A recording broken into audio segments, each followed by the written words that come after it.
YSR Congress party की एमिगनूर हलके के कोऑर्डिनेटर इर्राकोटा राजीव रेड्डी ने इल्ज़ाम लगाया कि मखलूत हुकूमत 2 साल में अपने इंतखाबी वादे पूरे करने में नाकाम रही।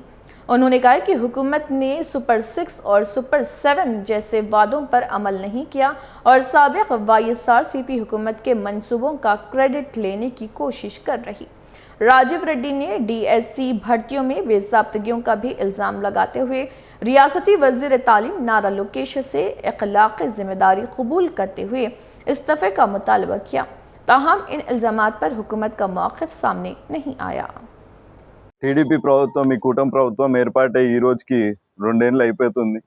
ఈ 2 ఏళ్లలో మేము ప్రతి ఒక్కటి చేసినాం, అభివృద్ధి అన్ని ప్రతి ఒక్కటి చేసినాము అని చెప్పి ఏదైతే మాట మాట్లాడుతూ ఉన్నారో, ఎవరికి అభివృద్ధి ఇచ్చినారు, లేకపోతే మీరు ఇచ్చిన హామీల డేటా కానీ కూడా ఈ రోజు వరకు రాష్ట్ర ప్రజలకు మాత్రం ఎప్పుడు అందజేసింది లేదు. ఆ డేటా ఇచ్చింది, మేము పలానా చేసినాం, పలానా హామీ ఇచ్చినాము, పలానా హామీలో మేము కొన్ని ఇంతమందికి ప్రతి నియోజకవర్గంలో ఇంతమంది కేటాయించినాము అని ఏ రోజు చెప్పింది దాకా లేదు.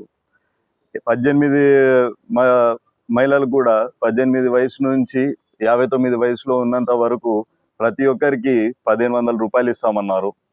ఈ రోజు వరకు ఎమింగనూరు నియోజకవర్గం గురించి మాట్లాడదాం. ఎవరికి పంపించినారు, ఎవరికి ఇచ్చినారు, ఎవరికి ఇచ్చిన దాకా లేదు.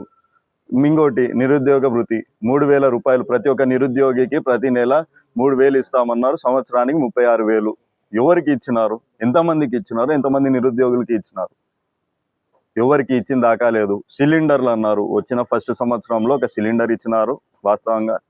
2వ సంవత్సరం సిలిండర్ కూడా డమాల్, అది బాయ్.